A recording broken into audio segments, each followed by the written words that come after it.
Comme la plupart des dirigeants européens, l'opinion publique hongroise est divisée sur la campagne diplomatique de Viktor Orbán, qu'il qualifie de mission de paix. La Commission européenne a annoncé qu'elle boycotterait les événements majeurs de la présidence hongroise. Seuls des fonctionnaires de niveau inférieur se rendront à Budapest pour les négociations, au lieu des ministres et commissaires habituellement conviés.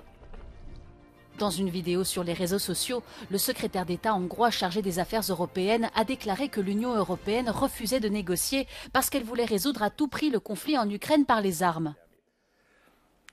Sajnálattal látjuk, hogy a jelenlegi von der Leyen bizottság a saját pártpolitikai érdekei alá rendeli Európa jólétét, békéjét és biztonságát, továbbra sem törődik az európai emberek véleményével, továbbra is a háború pártjánál, és zsarolja azokat, így Magyarországot, akik a békért dolgoznak. L'opposition hongroise pense elle le contraire. Selon plusieurs médias locaux, personne ne veut s'asseoir à la table de Viktor Orbán depuis que le Premier ministre hongrois s'est rendu à Moscou et à Pékin.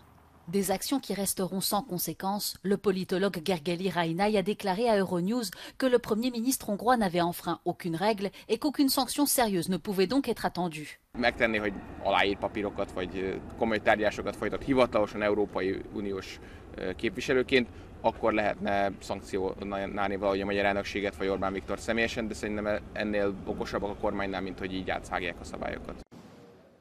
Un sommet sur les affaires étrangères doit se tenir à Budapest fin août, mais aucun ministre européen ne devrait y assister car le chef de la diplomatie européenne, Josep Borrell, organise un autre événement au même moment.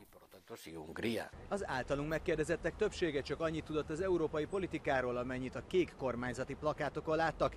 Így nem feltétlenül büszkék arra, hogy mi vagyunk a soros elnökök, de cserébe azért sem szomorúak, hogy az Európai Unió most bojkottálni próbálja az üléseket.